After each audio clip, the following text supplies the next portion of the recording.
Hello, my name is Mark Weber. I'm here representing the Lowell Area Historical Museum. Today's date is 11 April 2005. I'll be interviewing Colin Williams, who was born June 9, 1927. He currently resides at 4129 Jackson Road. His wife Eleanor will be here and will be interviewed later on in the program.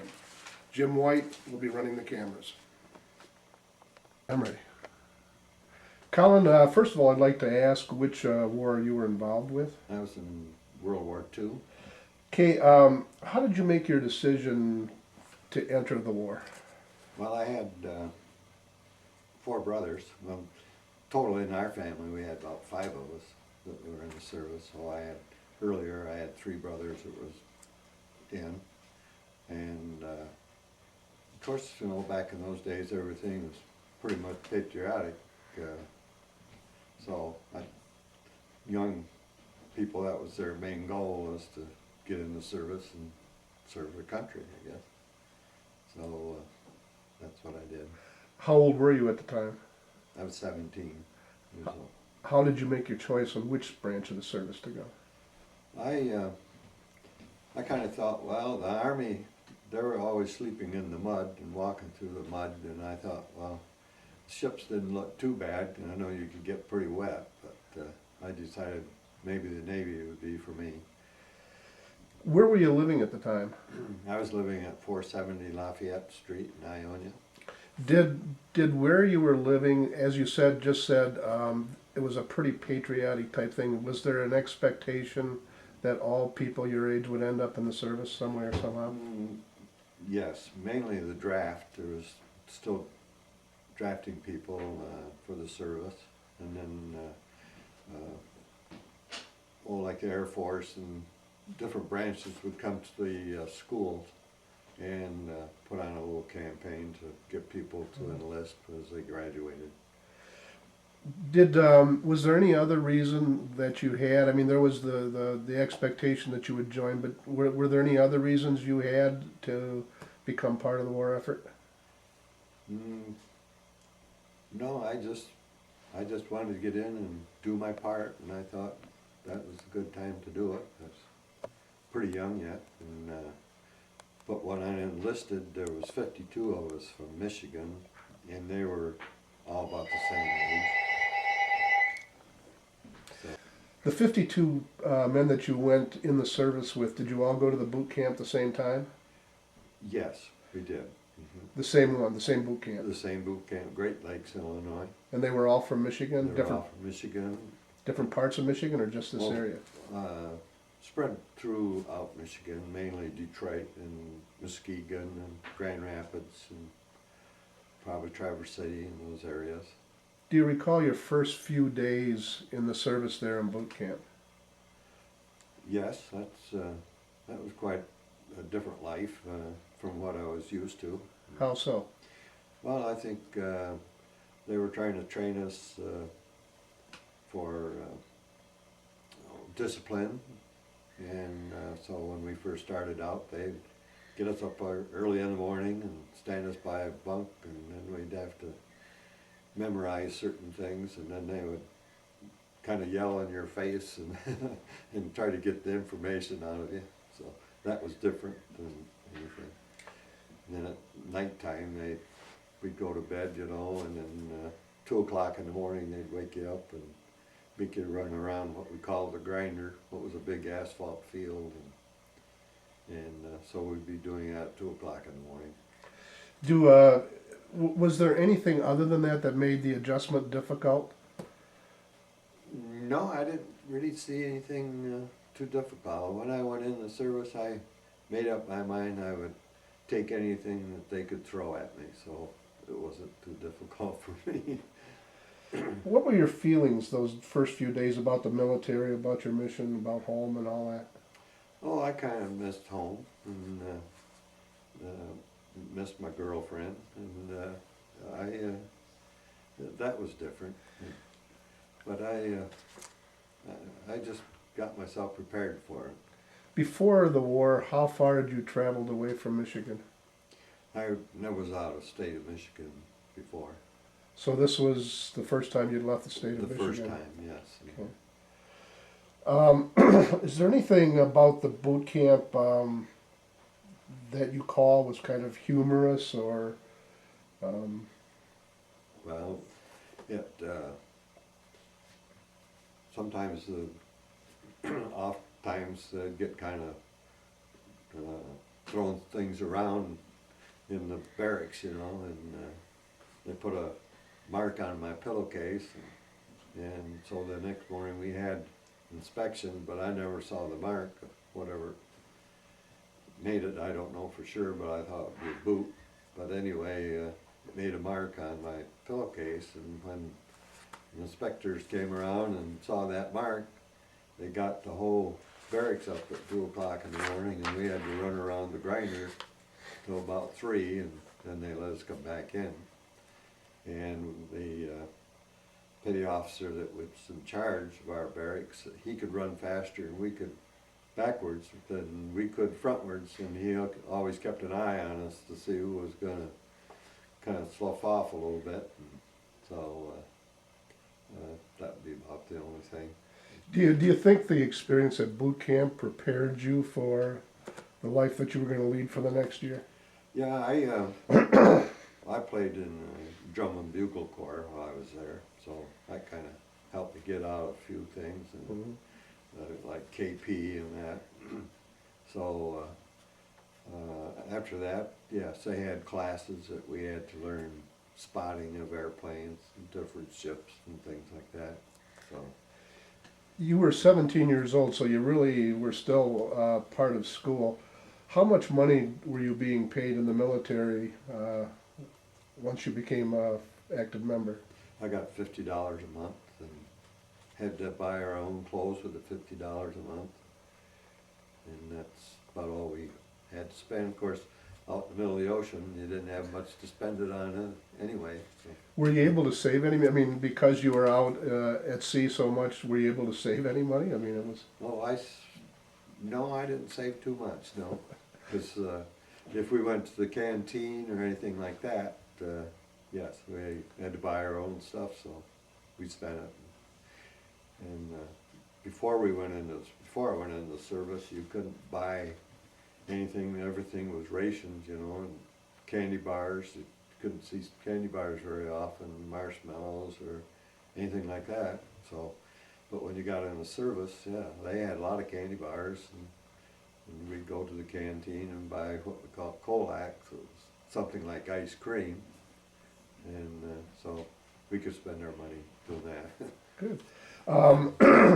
Describe your trip from Great Lakes, or probably you had some leave, to the West Coast where you picked up your ship. Yeah, that trip took about 5 days, and I'd never been out west before, so I wanted to take in everything I could take in. So I always had the windows open in the train, and night and day, and got out in the mountains areas and the different colors of the mountains and how steep they were and how high they were. Really, I was really taken back by that, and I tried to soak in everything I could soak in. So I'd leave my window open at night, and there was a bright moonlight, I know, so I could see. But when I woke up in the morning, all my pillowcases were soot from the engine pulling the train, so made it pretty dirty. So this was a locomotive. Most people don't know that the locomotives spit out a lot of soot, Yeah. and that's what would cause that to happen. The soot and cinders. Yeah, and cinders. Yeah, Yeah. yeah. So this was your first chance to see a big part of the United States. Yes. Apparently, you're very impressed by it. What was your first reaction upon seeing your ship? I said, let's see, to myself, I said, oh mama, what did I get myself into? So. Was there, I mean, on the trip out and even your first seeing the ship, was there any feeling in the back of your mind that this might be the last time you'd see this? No, didn't think about that. I knew I was going on a troop transport, and we would be probably coming back to the States, picking up more troops. And I know the invasion of Japan was coming up, and we were taking troops overseas for that invasion.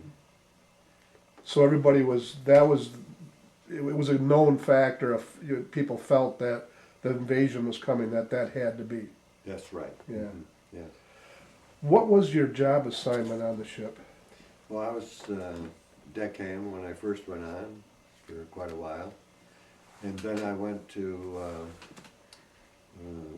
worked in the chaplain's office. And then I worked down in the ship's office. And then I stayed there till I was transferred off. Where the ship's mission was to transport men. Now, there were a lot of ships transporting men. Yeah. How many men were transported in this fashion over the course of the war? Well, they said, at that time I thought the war had 11 million in, but today they're talking about there was 16 million was in the service. All transported by ships like that? Yes, and today they're transported by airplane, but back in those days, Yeah. it's mainly ships. Were there any other missions the ship had? I mean, did you carry cargoes of any kind? We carried gasoline, the barrels of gasoline for the Air Force. Took that into the island, Marshall Islands, the island of Eniwetok. In Eniwetok, after the war, that's where they dropped the atomic bomb test.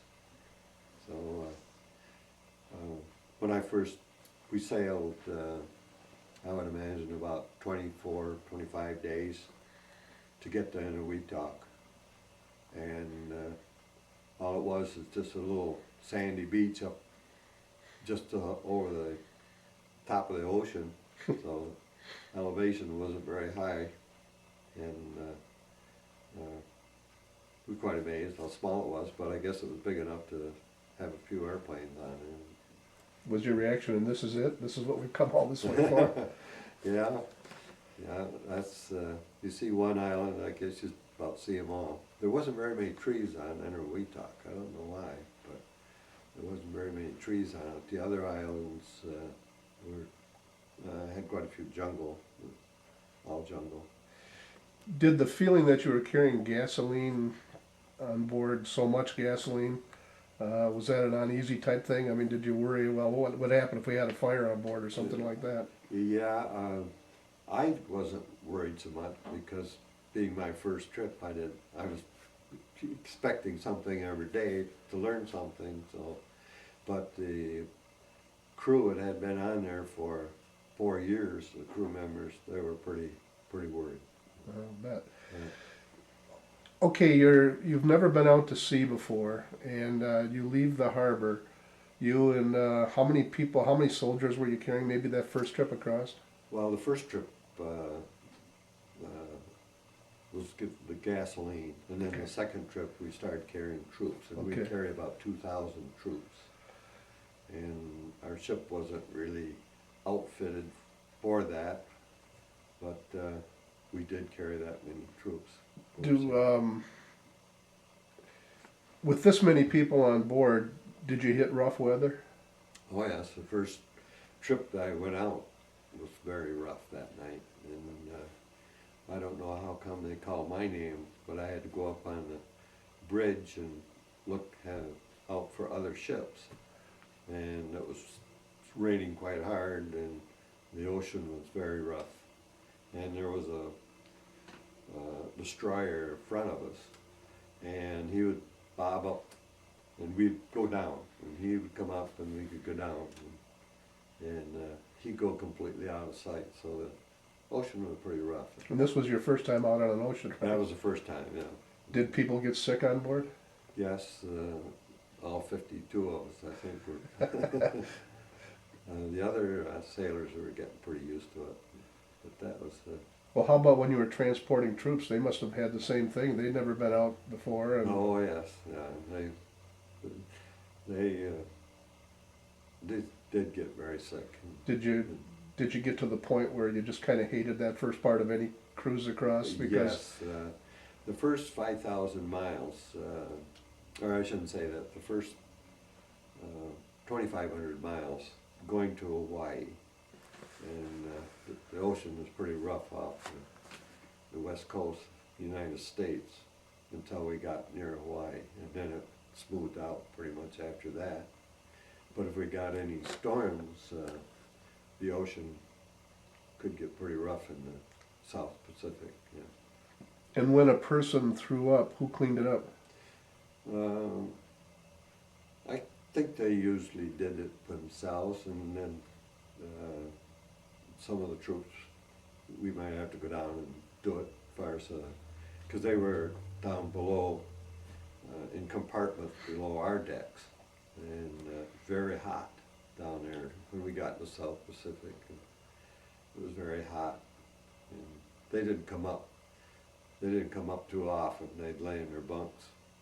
So, but some of them did get sick, and we had to clean some of that up. Did it smell pretty bad until everybody got their sea legs? Well, we went after pretty fast, but yeah, it wasn't too great. How many trips did you make across the ocean? I made about 14 trips. Why don't we take a look on the map, and maybe you could show us the trips that you made back and forth. All right.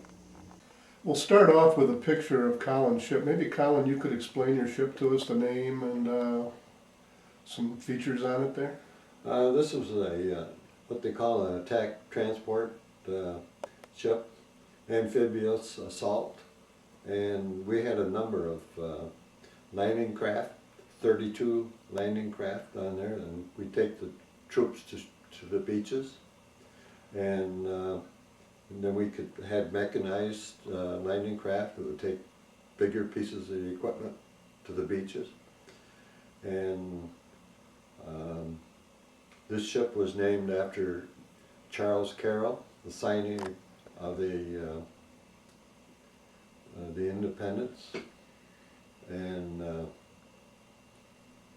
me see. Yeah, that's what it was. And How many sailors would be attached to a ship like that? we had ship complement of about 600 sailors on it, and officers that would man the ship.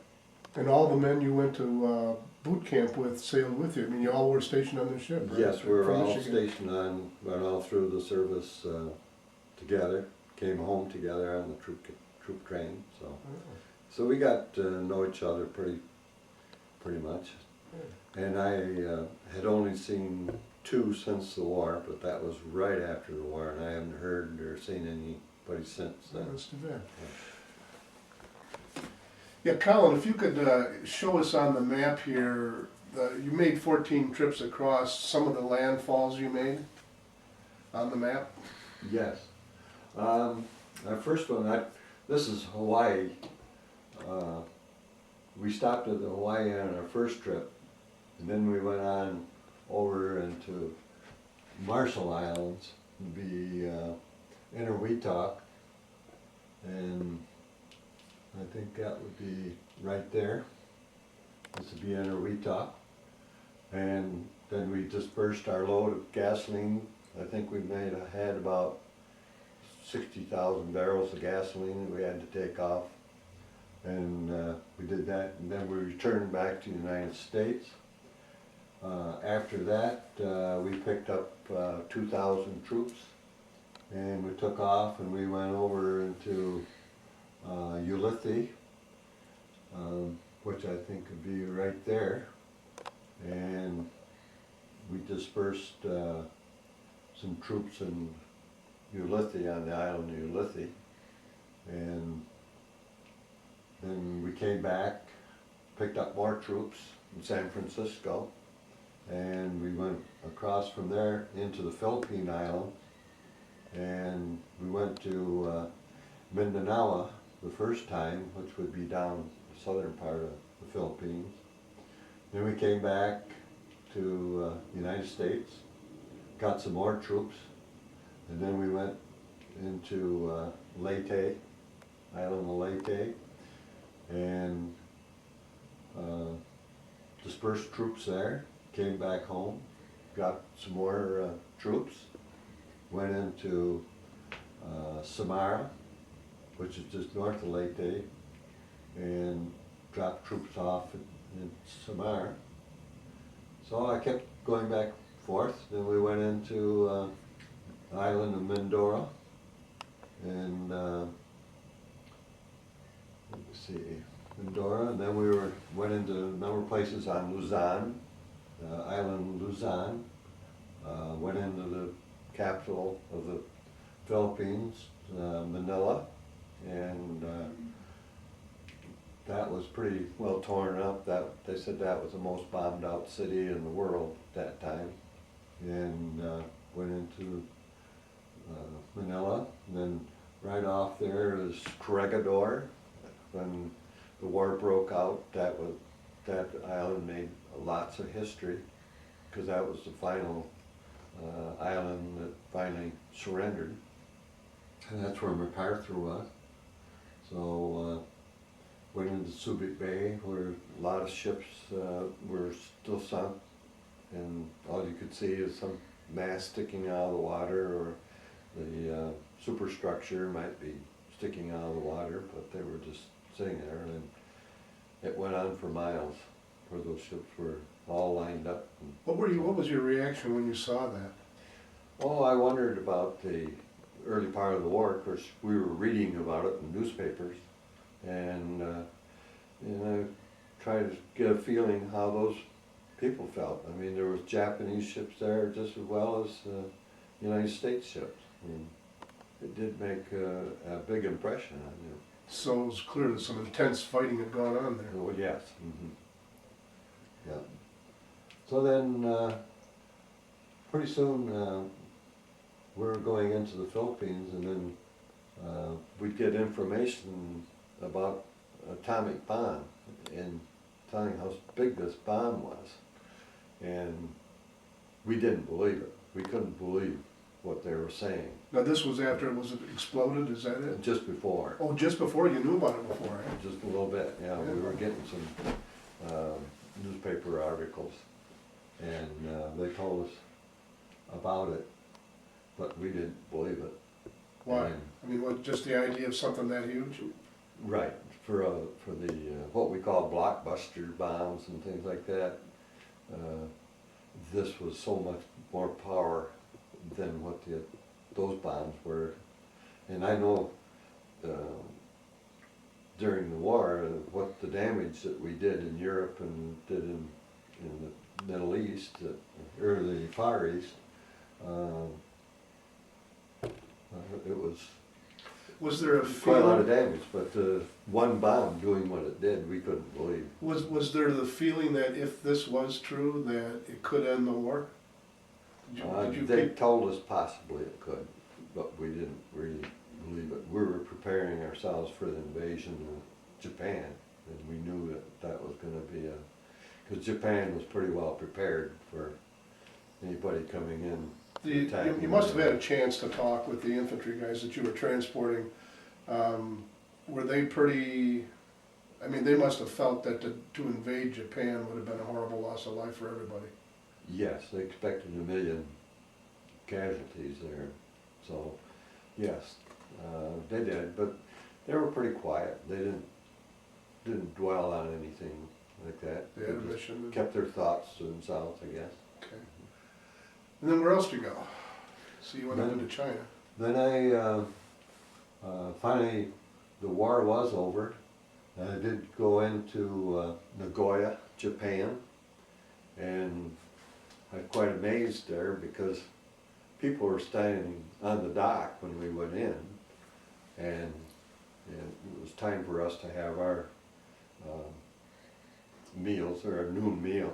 So after the noon meal, they bought up a lot of old bread and things like that, stale bread. So that was out there on the back of the ship. So I thought, well, we would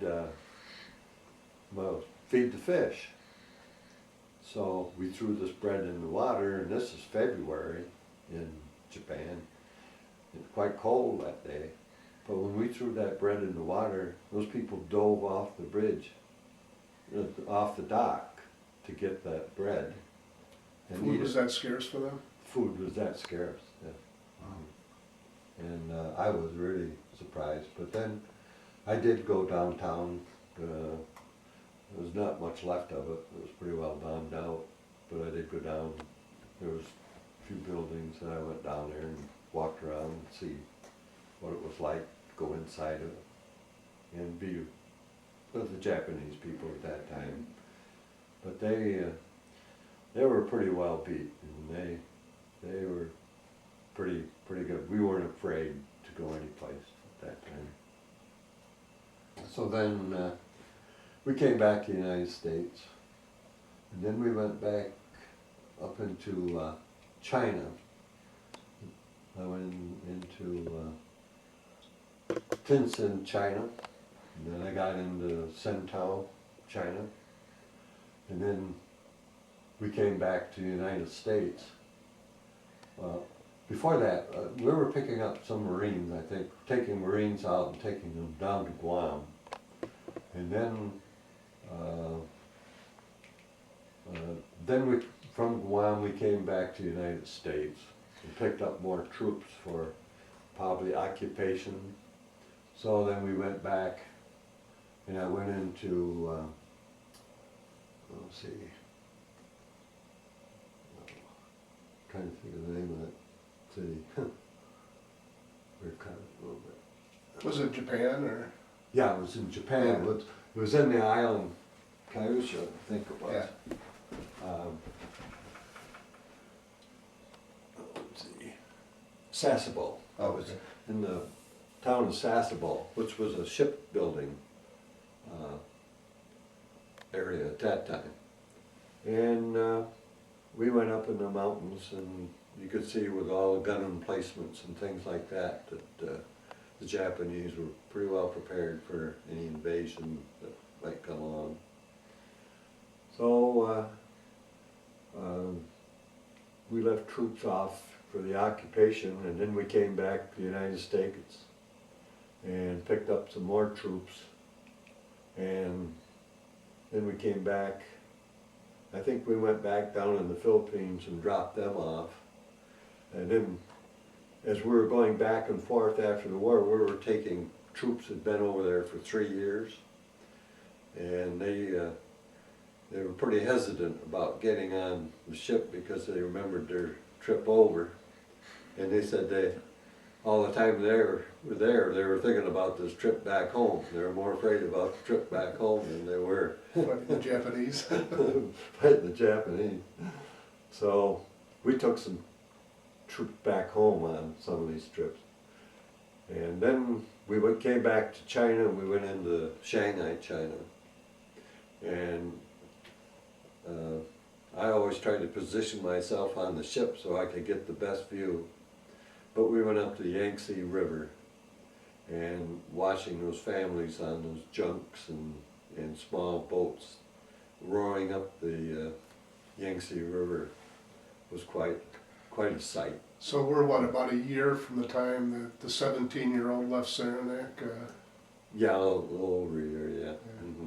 So So you had seen a lot? yeah, we've seen a lot of the world at that time. So then we went down into Manus. We did go to Manus, which is south of the equator. And of course, you cross the equator, you had to go through an initiation, and that was really something. They had themselves pretty well prepared. What was the initiation? Pardon? What was the initiation? Well, the initiation for shellback, Yeah. as you go across your shellback, and so I always kept my documentation that I went across the equator because I didn't want to go through that initiation again. They had, they built tanks and they just filled it full of garbage and water. And then they had chairs, you'd sit there and talk to the chaplain, and you had to kiss his stomach, and he had some greasy foody stuff on there. It was all purple and get all over your face. And then you had to go to the ship's barber and he'd cut a strip right out of your hair right in the middle. And then they had things that they'd hit you with, and they would take canvas and roll canvas up and they would pack it with something, and then they would soak it in salt water, which would make it really stiff, you know. So as we were going through some of these chutes, I would have to run so fast. I watched the other ones and they were going kind of slow, so I went so fast and I hit that chute and I shot right out the other side of it, so, or the other end, so that I didn't get hit too many times. I can see it was smart to keep your documentation. Yeah. So, yeah, we did go down in the Manus, and of course, let's see, that was just before the war ended. But, yeah, there was 14 trips across. Okay, thank you. Colin, what was the history of your ship before you got on it? Our ship had been through 6 invasions before I got on it, and it was started in Africa, invasion of Africa, and then went into Salerno, then it went into Italy, went into southern France, went into Normandy, and Omaha Beach when they had the invasion, main part of the invasion of France, and then it was in Okinawa, and Ernie Pyle was aboard ship at that time when they went into Okinawa, and I have movies of him being on our ship, questioning the troops, and got an article that was written, but I don't know if it was written up by him, but it was written. Do you have a copy of that? I have a copy of it. Okay. And this would be it. Okay. This was the last communique aboard our ship. Okay. Yeah, could you explain to us how you came about getting this?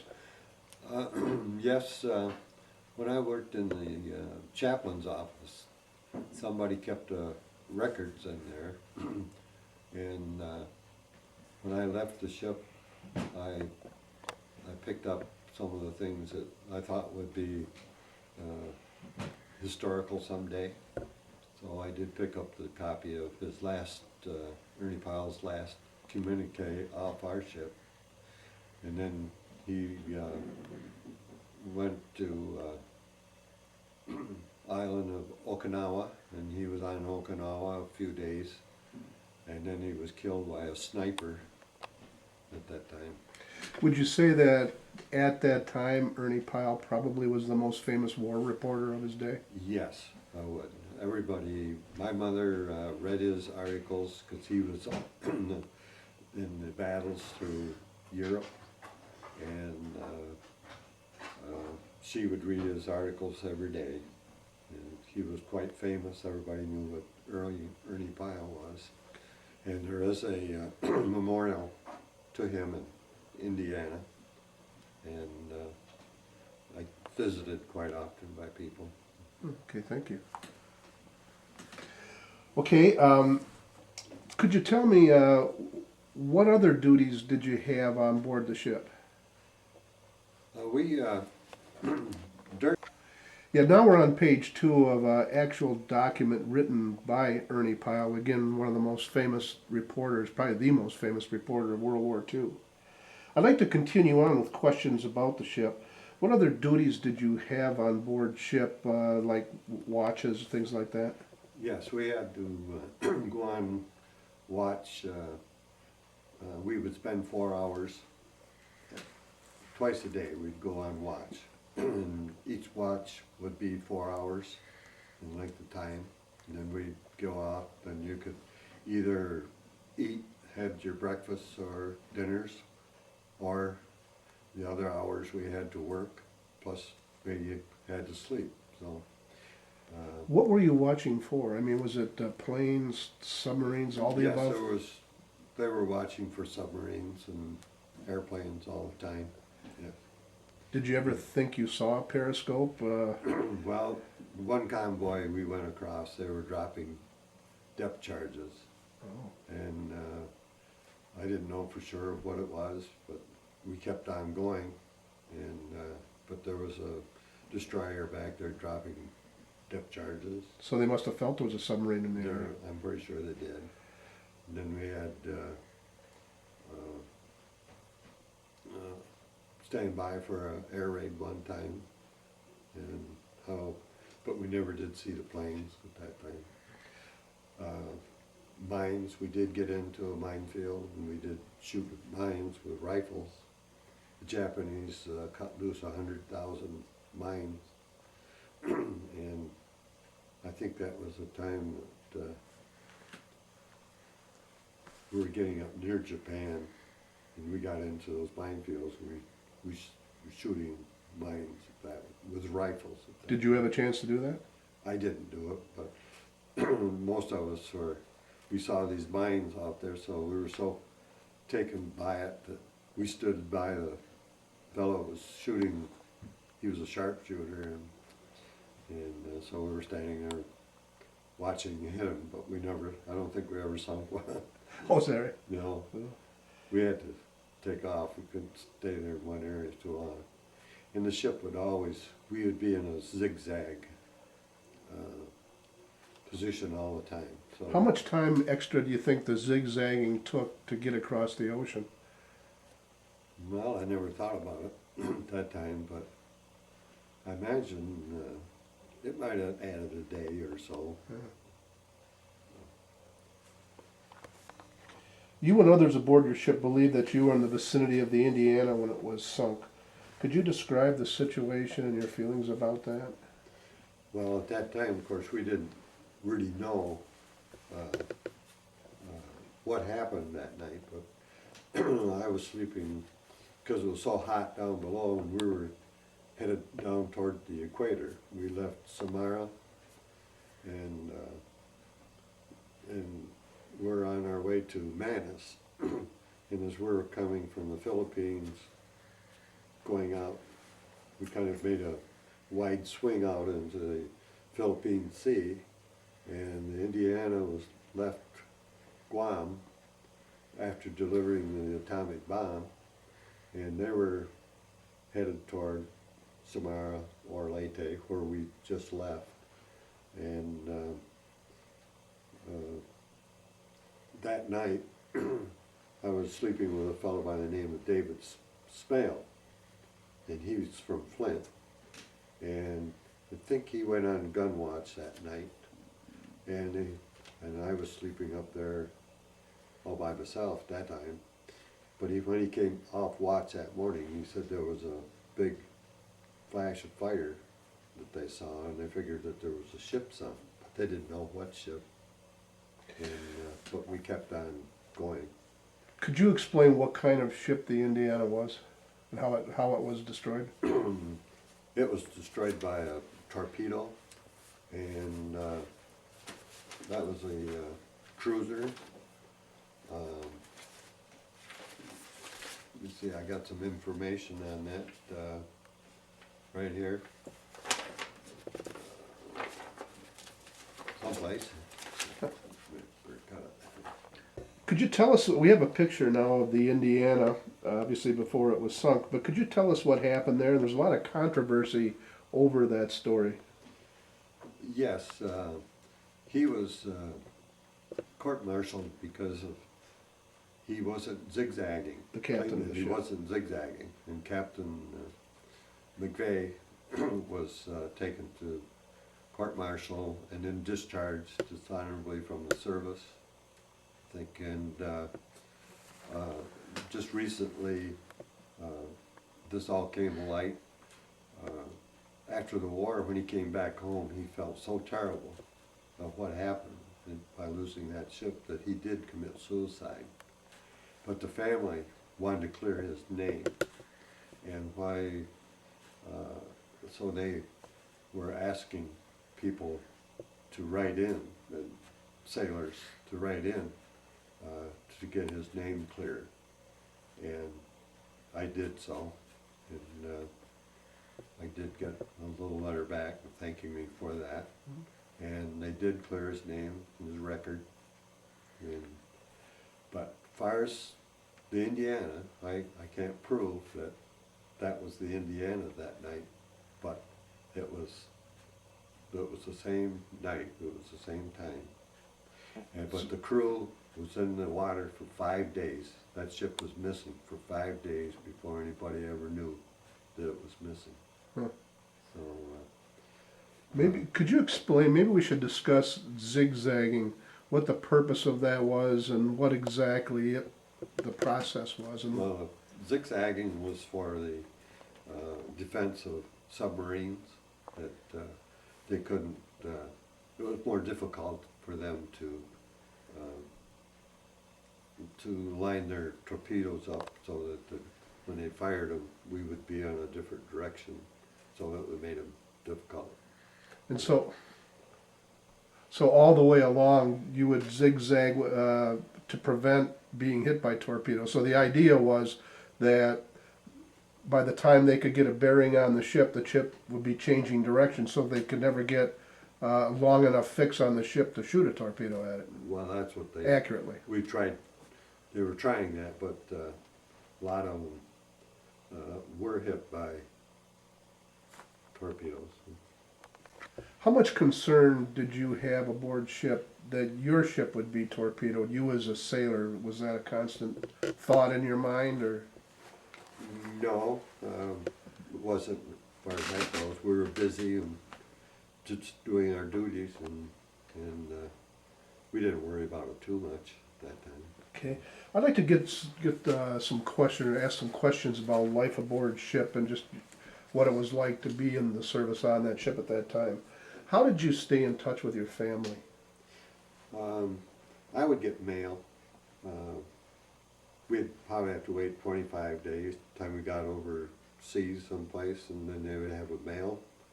We'd pick up our mail, and then we could ship out our mail at that time. Okay, you were writing to your parents probably, and were you writing to Eleanor at that time? I wrote her a couple of letters, a few letters, but I was always glad to see those blue envelopes when they would come, because I look forward to those little blue letters. Okay, we'll talk about that a little bit later. Eleanor was to become your wife in a short period of time after you got back. Could you tell us what the food was like aboard ship? Well, the food wasn't very good. Are you being kind here, or was it just lousy? The ship wasn't really built for troops, and the kitchen facilities weren't weren't laid out right for troops, and so I didn't think that it wasn't the cook's fault.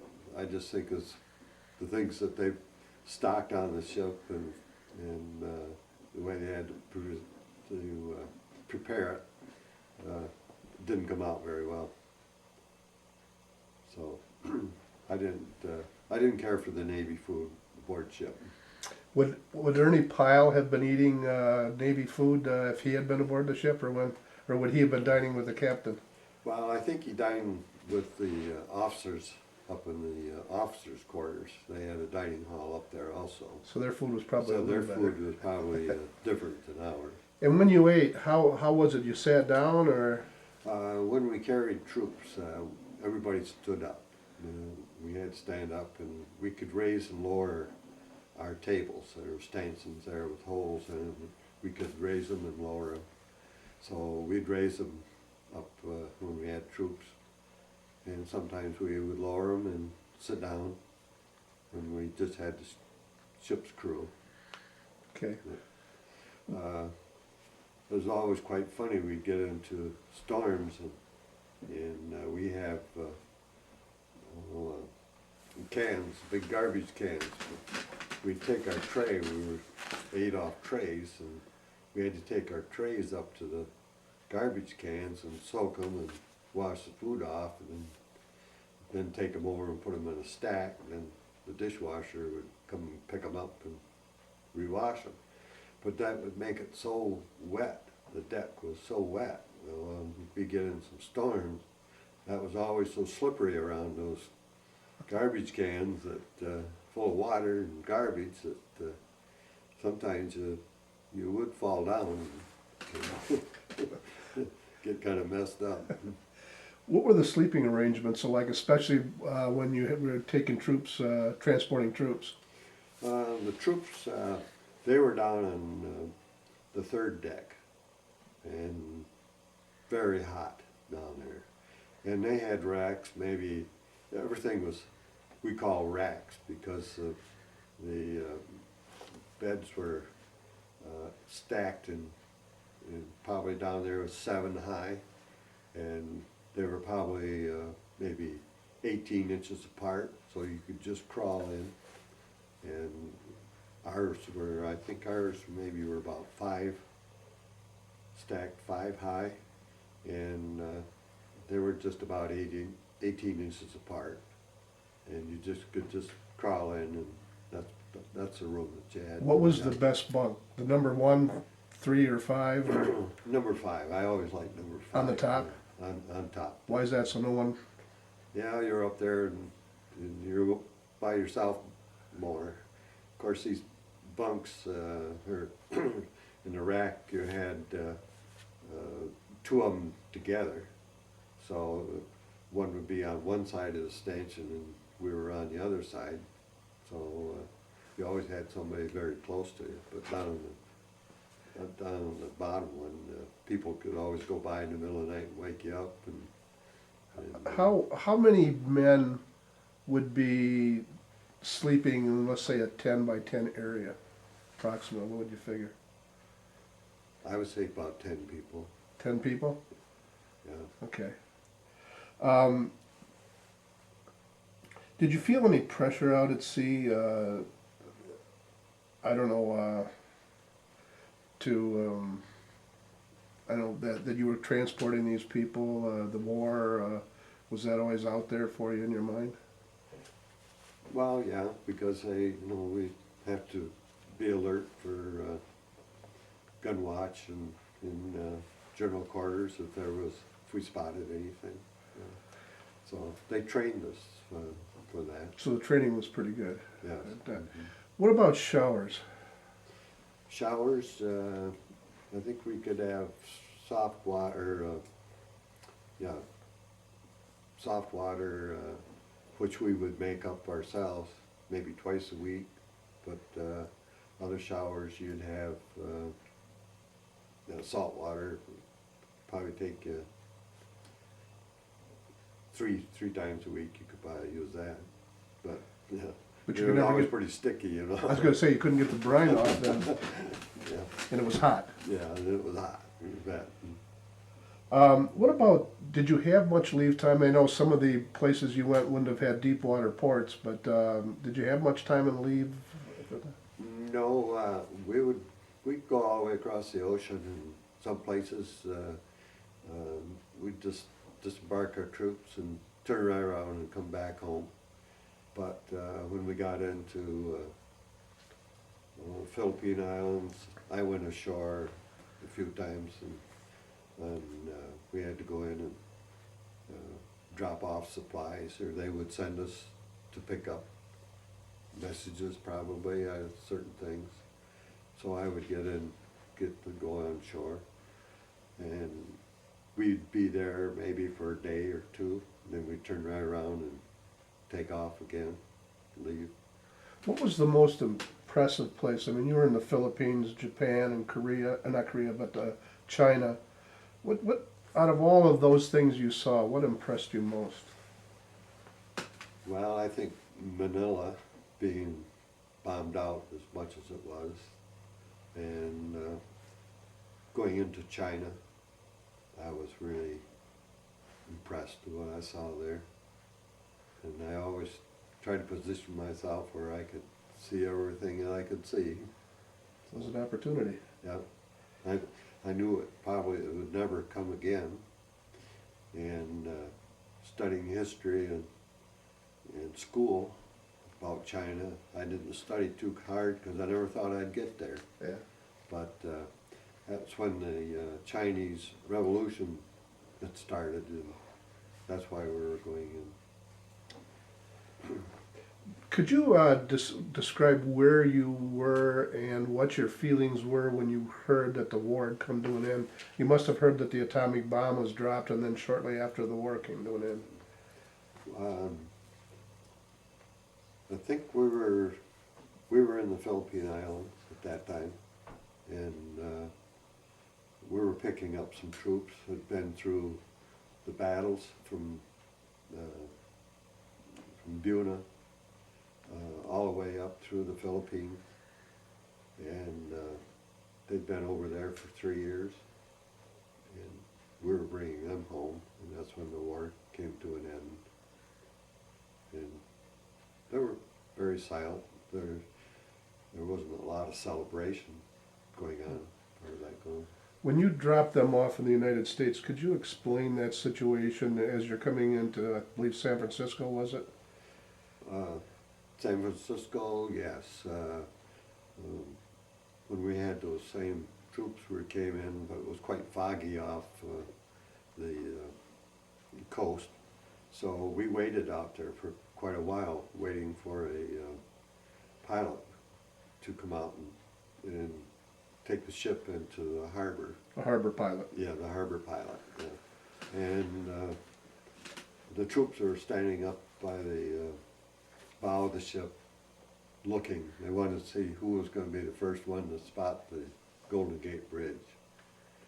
And finally the fog lifted and we were underway, and pretty soon the Golden Gate Bridge came into sight. And they were really, really happy. And these again were soldiers that had been through the worst fighting of the Pacific Theater. Yes, Yeah. yes, from the beginning. Yeah. Yeah. And the one that he would write different articles, and I would work with him. I gave him the ship history and things like that. And he wrote certain articles. We have here a photocopy of the Dixie Doodle, and Mr. Williams will maybe explain for us what that was about. And this was about a soldier that during the war from New Guinea, he said he went through all the battles from New Guinea on up through all the Philippines, and they would write newspaper articles and hand it out to troops so the troops could be informed of what was going on. And so he was aboard our ship, and he wanted the ship history. I gave him the ship history. I gave him other articles that he could look at and write other papers other than just this one. And then this one here, he would show our positions, where we were. On our way home, he would show a position so the troops would know about how far out from the United States that we were. Being that after the war, he could do that before.